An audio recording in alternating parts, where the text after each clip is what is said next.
Just tell Vanessa, just tell Vanessa. Just tell Vanessa now, tell Vanessa now. Just tell Vanessa, just tell Vanessa. Good evening and welcome to another edition of Tell Vanessa. I'm your host Vanessa Cruikshank and we have another fun-filled show where current affairs meets reality talk. Each and every week we cover an interesting topical debate, highlight a community issue or business, and then you tell me your dilemmas. Then we finish with some good music. So for the next 30 minutes, sit back, relax and enjoy. Tell Vanessa. Just tell Vanessa, just tell Vanessa.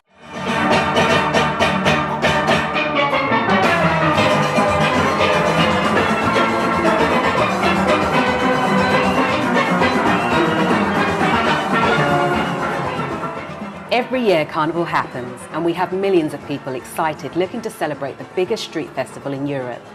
This is a time of year when cultures, personalities and ethnicities come together. But every year Carnival faces a barrage of criticism. There's talk about the budget, the cost of policing, the clear-up, the crime and even the relocation. But after 52 years, what's the future for Carnival? Here to discuss is Pepe Francis, Chairman of Notting Hill Carnival. Good evening, Pepe. Afternoon. So we have Carnival, which was mainly set up for the African Caribbean community to celebrate their cultures and tradition. But today we have so many cultures and ethnicities coming together to celebrate Carnival. What makes Carnival today so relevant and unique? Because it's become, over the years, it's become a multicultural event with Caribbean roots. It's always been a Caribbean festival. It originated in the Caribbean, in Trinidad, to be honest. And now in the UK, it's become a multicultural event because of the different ethnicities that lives in the UK. How old is Carnival? Well, yesterday we had the last of our 50th anniversary launches. So it's 50 plus, this was our third launch, so it's 50 plus 3.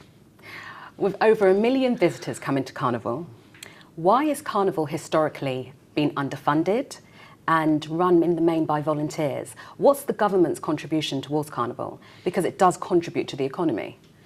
Central government contributes nothing towards Carnival. Any contribution comes from the local borough council, which is Royal Borough, Kensington and Chelsea, and the mayor's office, which is the Greater London Authority. We get funding from the Greater London Authority for the stewarding, and the Royal Borough, Kensington and Chelsea contributes towards the infrastructure of Carnival. What about sponsors? Does Carnival actually have a sponsor this year? Carnival hasn't got a major sponsor this year. It hasn't had one for quite a number of years now.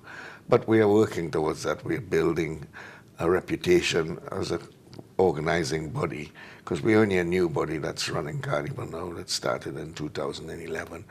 And we're hoping that it will clean up its act and attract sponsors. So how do you go about coordinating such a big event, especially when you've got the event run in Maine by volunteers? Well, Carnival is a all year round planning thing. We finish in August and we start in September. And because we now have the operations group where we sit with all the different stakeholders, the police, the borough councils, and that's every council, Transport for London, the fire brigade, ambulance services. We meet once a month and we plan Carnival every month throughout the year. People worry about the crime at Carnival. Boris Johnson, the previous mayor of London, said that 407 people arrested was simply too much. How are you going to ensure that crime stays at a low level during Carnival? I don't think you'll ever ensure that Carnival is crime-free. Anywhere there's a gathering of that amount of people, there will be some sort of crime. I think the crime figures are exaggerated in a certain sense because some of it is petty crimes. It's, small things that happens, but every crime is reported as a crime. I'm not saying that there's not room for improvement on crime, and we work towards that. But I don't agree with the figures as they stand as serious crime in Carnival. There isn't such a thing. So do you work with the police commissioner looking at how Carnival is going to be policed? Like I said, we meet once a month with everybody and the police in particular, and we have regular meetings with them. The commander takes a very strong view on Carnival and his officers help a lot.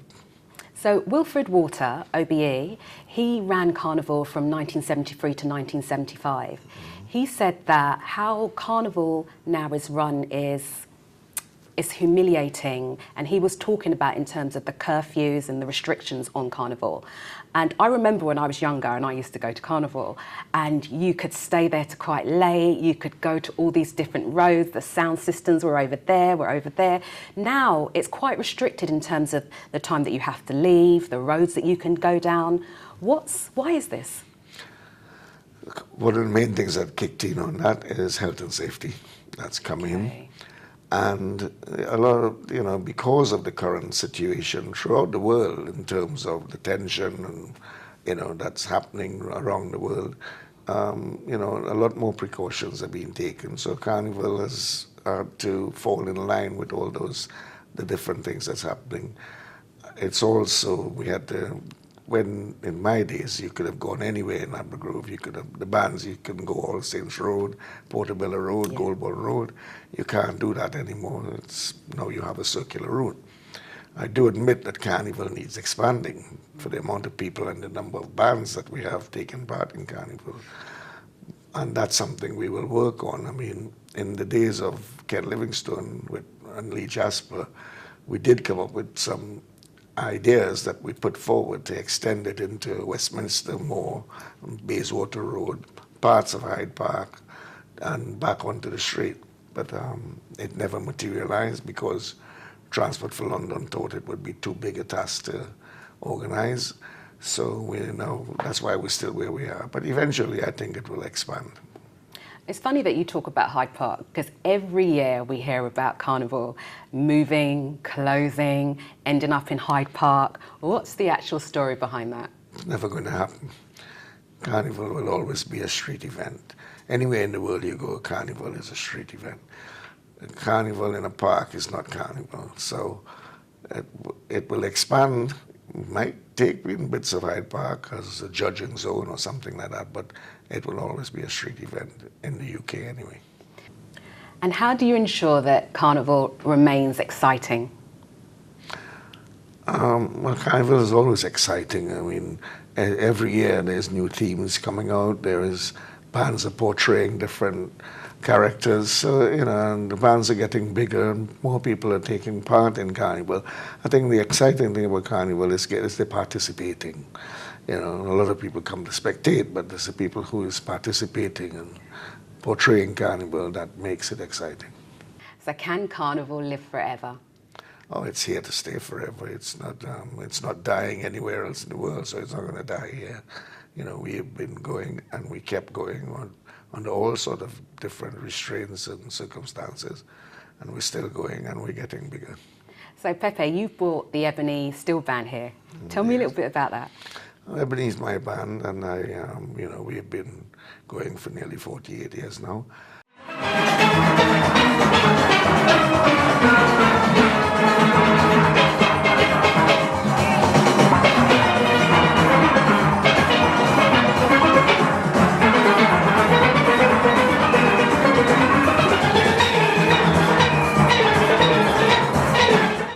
And we're an institution. We are a family band. We've won most of the competitions that we could possibly do.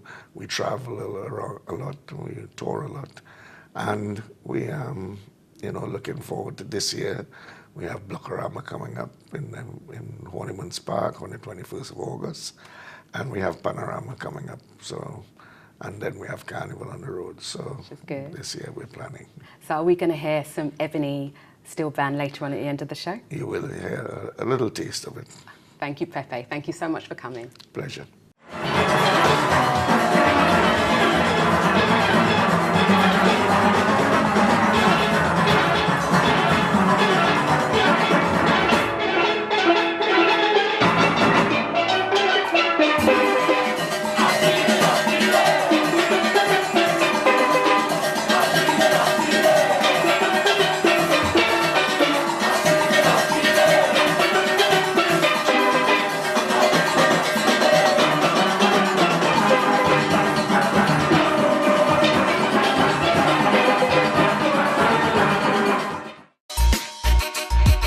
Just tell Vanessa, just tell Vanessa.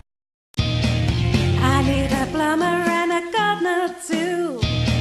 An electrician who can work for you. What do I want? I need a trader.com. What do I want? I need a trader.com. Looking for a plumber or a gardener or searching for a trader in your area? Then go to ineedatrader.com for all your trade needs under one roof. ineedatrader.com.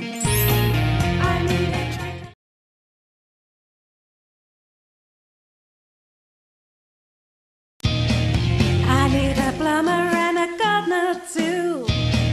An electrician who can work for you. What do I want? I need a trader.com. What do I want? I need a trader.com. Looking for a plumber or a gardener or searching for a trader in your area? Then go to ineedatrader.com for all your trade needs under one roof. ineedatrader.com. Just tell Vanessa, just tell Vanessa. Each and every week we cover a community issue or business, and this week, as we're in the carnival season, I'm lucky to have in the studio with me Colin, who is the founder and director of Caribbean Sessions. Good evening, Colin. Good evening, Vanessa. How are you today? I'm good. So you get to perform in carnival all around the world. I do indeed. I'm lucky to be a DJ that performs at carnivals in the West Indies and in Europe and all across the UK. So how did you get involved in this? Well, DJing for the last 16 years, the natural progression was to play at carnivals. I've been playing at carnivals for about 8 years now, and the next step for us was to create a mass band to participate at this London's Notting Hill Carnival. So tell me a little bit about how the story came about. Well, Caribbean Sessions, the branding is divided into 4 divisions. We have radio, we have events, we have apparel, and we have the mass band. Tell you about a little bit about the radio. I started as a DJ on the actual radio, playing every week. So your actual name is CJay, the DJ, isn't it? Indeed, Yeah. yes. And then we took that into Club Night, which we do an event every 3 months. And then the natural progression, as we're actually from the West Indian community, is to do a carnival mass band, because I DJed at the Procession Notting Hill Carnival for the past 8 years. And I thought it was important that we carry on that legacy. When you say you perform in carnivals all around the world, tell me what countries? We've been to Trinidad, we've been to Grenada, we've been to Barbados. European carnivals, which are on the rise right now, we've been to Germany and we've been to the Netherlands. Oh wow, that's good. But how do you get involved then in Notting Hill Carnival? Well, Notting Hill Carnival, I've been DJing there for 8 years now, and the natural progression for us was to create our own mass band which other people could participate in, which for our first year, we've actually sold out over 100 costumes. That's really good, especially for your first year. For our first year, yeah. So how did the name Caribbean Sessions come about? Caribbean Sessions, well, I'll tell you a little bit about that. That comes from our motto. We represent many islands with one vision. We believe that no matter where in the Caribbean you come from, we're all together as one, and the one vision that we all share is soca. Now, not a lot of people in the UK or in Europe know about soca, so we're trying to promote that through the branding. So are we going to get to see some of these costumes? Yes, indeed. I have my partner with me here today who's actually going to showcase our backline costume, which is no longer available on sale, but you can definitely take a look. Ah, okay, let's have a look. Wow. You look absolutely fabulous. Thank you. Tell me a little bit about this outfit. Well, this outfit was designed by Judith and David Brown from Utopia Mass, but the original creation was thought up by Colin. So you're actually a designer? I am indeed. I just have a few pennies to involve myself with this beautiful costume that we have here today. So tell me a little bit about the colours and how it came about. Well, the theme for 2016 is called Sunset. It's one of the rarest sunsets you'd ever see, which is the green sunset. When the sun hits the bottom of the Pacific Ocean, it lets off a green bolt, which you can see with the green feathers that we have here today. The blue represents the ocean, and the gems and the lovely trinkets you have here. It's a lovely added touch we put in for Notting Hill Carnival. So everyone that's going to be part of your procession, would they be wearing this outfit? Well, we believe that we make costumes for every shape and size. So we have a corset option available, we have high-waisted knickers, high-waisted shorts, and we believe that we tailor-make every costume to every shape and size. Okay, that's good. So Rhianna is actually your partner, your business partner. Yes. Yeah. And what does Rhianna do within Caribbean Sessions? Rhianna deals with all of the admin. She deals with all of the female customers because customers have questions about how it fits, how it looks on you. She takes care of all of the online promotion, the social media, and it's an integral part of the business. Brilliant. How does the costume feel, Rhianna? It feels amazing. I feel it's really light, it's really jazzy. And you look good in it. Thank you. Thank you so much, Colin and Rhianna, for coming to share with us. You're welcome. Just tell Vanessa, just tell Vanessa. Welcome to Dilemma Time, and we've got a good dilemma for you this evening from a guy called Michael. I live in South London and have been friends with 2 lesbian ladies now for almost 10 years. One of them I went to university with. 2 months ago, they invited me for dinner at their house and asked me for a favour. They asked me if I could be a sperm donor for their future child. I felt shocked and surprised. They assured me that I won't need to be involved in the upkeep of the child, and they're willing for me to sign an agreement to prove it. They offered me a financial reward for my efforts and that my name wouldn't even need to be on the birth certificate. This will be our secret, and I wouldn't even need to tell the child unless I wanted to. This is my dilemma. I come from a strong Christian background. I love the 2 ladies and they are almost like sisters. They have both been there for me during the hard times when I was going through my marriage breakup. Every now and then they babysit for my 2 daughters. They live about 10 minutes walk from me. I'm finding it difficult to say yes to them though. If this child comes looking for me in years to come, what will I tell them? How will I explain this? How will I explain that I was never involved with raising them? I have so many questions that I don't have the answers to. Several of my friends have told me not to do it and asked me why they don't go to a sperm bank, but they told me they prefer to go to someone they know, especially since we've known each other for a long time. I've told them that I will think about it, but what should I do, Vanessa? My advice to you, Michael, is to say no. I know that this will hurt them, but I think it's got the potential to get really ugly later on down the road. You live 10 minutes from these people. You will effectively have a child living up the road from you that you won't be involved with. The fact that you wrote me means that you're concerned about the situation. Unless you know that you can handle having a child and not being involved, I say stay clear. You said in your letter that you can tell the child later on. How do you know how the child's going to feel having a daddy living up the road from them that they didn't even know about? Sit your friends down and just tell them it's because you're so close to them that you can't do it. But like I say every week, this is just my advice. Let's hear what they say on the streets.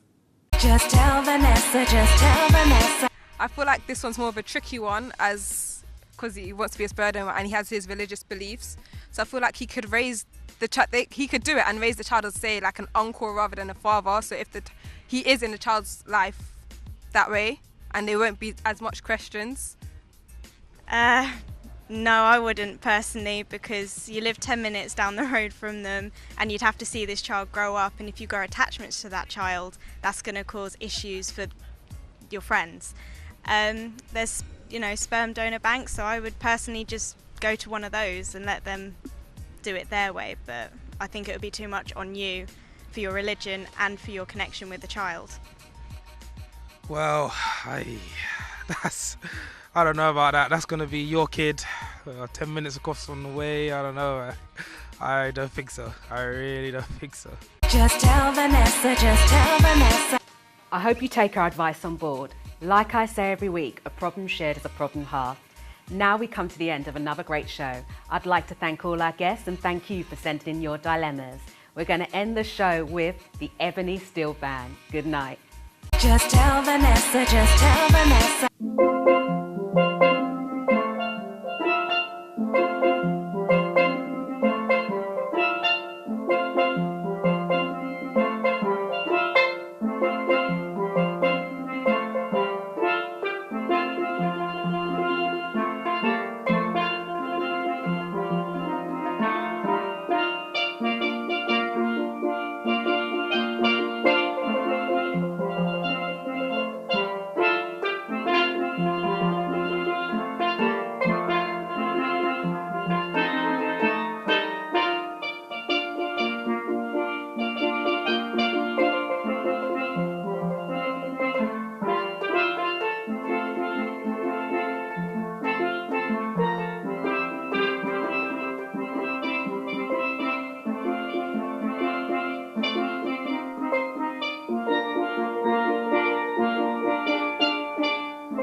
more information on all our shows, go to our website or get involved with the discussion and tweet us or Facebook us. Just tell Vanessa, just tell Vanessa. Just tell Vanessa now, tell Vanessa now. Just tell Vanessa, just tell Vanessa. Just tell Vanessa, just tell Vanessa now. Tell Vanessa. Tell Vanessa now.